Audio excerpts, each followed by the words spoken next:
Welcome to another edition of Strange Politics.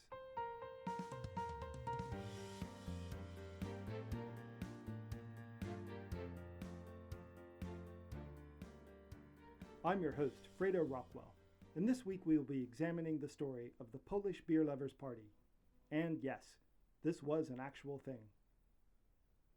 Poland today is a prosperous, modern country with reasonably stable political and economic systems. Things were very different 30 years ago, however. Poland held its first fully free parliamentary elections for over 50 years in 1991, following the collapse of the Soviet-backed communist regime 2 years earlier. The decade leading up to these elections was a turbulent one for Poland, starting with the Gdansk shipyard strikes in 1980, led by the Solidarity trade union. Unable to control the strikes, the military seized control of the government and imposed martial law for several years. The protesting continued, however, and after years of effort, Solidarity finally prevailed. The military regime was toppled in 1989, and the ruling Communist Party disbanded soon after. Not long after Solidarity assumed power, it split into several factions. Within 2 years, there were several different parties using the Solidarity name. The economy, struggling to overcome decades of communist mismanagement, was also hit with spiraling inflation. The Polish zloty was worth less and less every day. By the time the 1991 election was held, Poland had over 200 registered political parties. 111 parties took part in the campaign, and 29 different parties won seats. One of these parties was unlike any other political party the world has ever seen before: the Polish Beer Lovers Party. If this is the first time you've ever heard of the Polish Beer Lovers Party, you may think it sounds like a joke, and you would not be entirely wrong. That's how it started.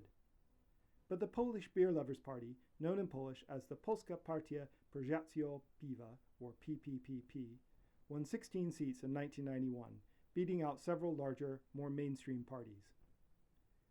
Here is the story of one of the most unusual political successes of all time. Before we get into the story, however, I want to give you advance notice. I will be slipping into the first person off and on during this video. As a young backpacker, I arrived in Warsaw a few days before the 1991 election. This was a complete coincidence. I had no idea that an election was about to be held. But I did get to briefly experience life in Poland during this time, and I did hear about the PPPP during my visit. Here's how the Polish Beer Lovers Party began. In the late 1980s, Janusz Rawiński, Krzysztof Piasecki, Bohan Smolery, and Stanislaw Zygmunt were all cast members in a television comedy called Skautski Piwni, or Beer Scouts. Beer Scouts was a program about grown men dressing up as Boy Scouts, drinking lots of beer, and traipsing around in the woods. Sometimes they would sing. It may not sound like the most obvious recipe for a hit, but it was a popular television show in Poland at the time. Several cast members formed a Scout Brewing Association to help promote beer drinking culture in Poland, which sounds odd until you realize they were promoting beer over vodka.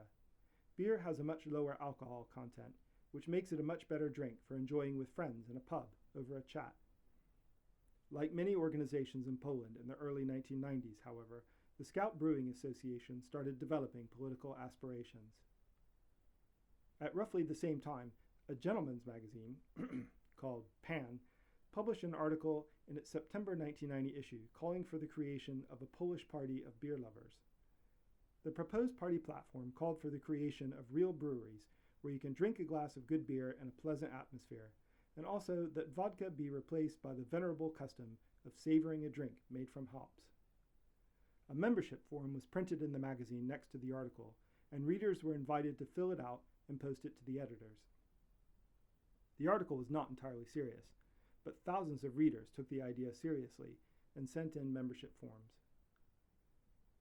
Pan magazine's prank political party and the Beer Scout movement merged at this point, with Beer Scout star Janusz Rawiński agreeing to become party spokesperson. The party was officially registered in December, and a founding party convention was held in April. As the Beer Scouts and the article in Pan had done previously, the PPPP advocated that Polish people should switch from drinking vodka to drinking beer. In the words of the original party manifesto, with beer you can exchange views, With beer, it is easier to come to an agreement and get along. Let's get along. Let's be tolerant, understanding, and reliable. The appeal to build a civil society based on tolerance through beer drinking might sound bizarre, but life in Poland was increasingly uncertain, and having a quiet pint with your mates was a party platform that lots of people found appealing. After the Soviet-supported communist government was ousted in 1989, the value of the Polish currency, the zloty, went into freefall. In 1989, the central bank issued its first 10,000 zloty banknote. In 1990, inflation continued to accelerate and hit a staggering 585% for the year.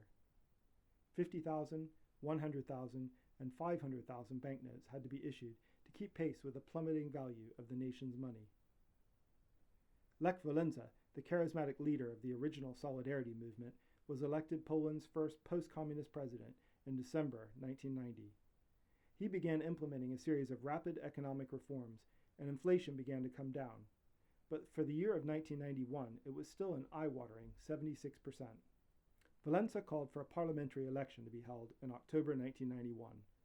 I arrived in Warsaw about a week before the election on an overnight train from Prague. One of the first things I noticed after leaving the train station was that there were election posters everywhere. It was also very cold, and it was snowing. I wanted to find someplace warm to get something to eat, and I stumbled into one of the city's famous bar mleczny, or milk bars. These serve simple, traditional, mostly vegetarian meals, and as this bar mleczny was near the university, it was also full of students. The dishes behind the counter were labeled with prices that I found perplexing. I had just changed money at the rate of $1 to about 13,000 zloty. From what I could calculate in my head, my entire meal was going to cost me a few pennies, maybe less. When I was handed my change, it included several coins, all made from aluminium, all so low in value that they were basically worthless. This was the only time I saw coins during my 2 weeks in the country. A few minutes after I sat down, 2 more backpackers sat down at a nearby table. I could hear that they were British, and we struck up a conversation. When a student who was sitting nearby heard us speaking English, he asked if he could join us. I remember asking him about the price of the meal I was eating. The student explained that the government had kept prices at pre-inflation levels, so students could afford to eat there. Inflation had been so rampant in the last year, however, that the meals were now nearly free for anyone whose income had kept pace. Then I asked him about the election. Who was he planning to vote for? He shook his head and said he wasn't voting. I was surprised. I expected everyone to be excited about the first free elections after so many years of protest. He explained that none of the politicians standing were trustworthy, and that they were all in it for themselves instead of being for the people. I remember my exact reply to this, partly because I remember thinking I had been unexpectedly clever, and partly because one of the British backpackers got really cross at me for saying it. I said, "Welcome to democracy." The cynicism expressed by that student in the milk bar was, as far as I can tell, very typical for the time in Poland. The country had been through enormous change in just 2 years, and even though much of that change would be for the better in the long term, there was a lot of short-term instability, and that was bound to be unsettling. This being the first free parliamentary election for generations, hardly any of the politicians had any experience with electoral politics. There were also hundreds of new parties of every conceivable type. How could a Polish voter possibly know which one to vote for? The Polish Beer Lovers Party may have started as something of a joke, but Janusz Rowinski and the dozens of other PPPP candidates were in an excellent position to pick up support from disillusioned voters. As a TV star, Rowinski already had more name recognition than a lot of party leaders would have had in 1991, and, in a society undergoing rapid change, his party's message of building a civil society over a glass of beer sounded very reassuring. And of course, there were some voters who undoubtedly supported the PPPP as a protest vote. Over time, the PPPP developed serious positions on a broader range of issues. The party supported the increased production of beer, but doing this effectively meant encouraging farmers to grow hops and barley. And to help with hops and barley production, the party endorsed a pro-environmental agenda focused on lowering air pollution and soil and water contamination. They also pushed for adoption of unleaded gasoline and called for all new cars to be fitted with catalytic converters. But the Polish Beer Lovers Party was never entirely serious either. Campaign posters featured a man in a scout uniform holding a beer barrel over his shoulder. The party also held pub opening parties as part of their campaigning, and sometimes held beauty pageants to select a Miss Election. There were also beer party steins and a party song, which included the lyrics, "Drink a first, second, or third beer, and you may get a little tipsy, but you won't get angry, so pour some beer into a mug." Election day finally arrived, and when it did, the turnout across the country was a dreadful 43.2%. A whopping 29 parties won seats in the new parliament, but no party received more than 12% of the total vote. The PPPP performed well ahead of expectations, with 367,106 votes. This amounted to only 3.27% of the total, but this was enough for the PPPP to become the 10th biggest party with 16 seats in Parliament. On election night, I had just arrived back in Warsaw after a few days in the northeast of the country. The results were being reported on a small television in the lobby of my hotel, and the PPPP's surprise result was getting a lot of attention. I knew enough Polish to recognize the word piwa, beer, so I asked someone to explain what was happening. I found the answer really confusing.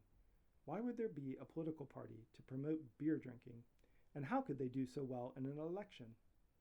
The explanation I received is not one that I've come across again in my research for this video.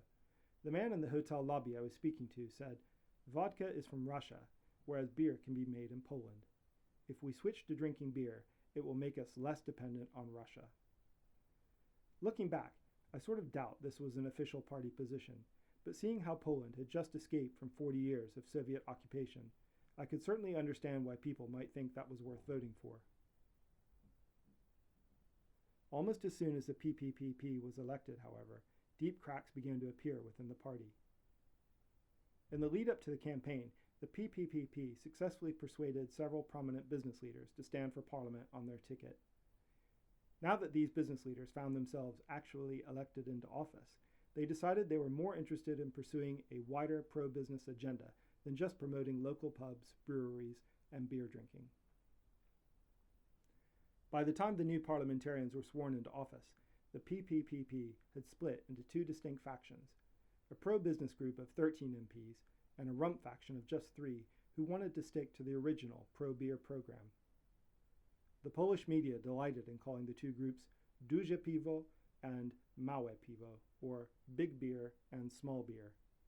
Yes, there was once a serious political grouping in Poland called small beer.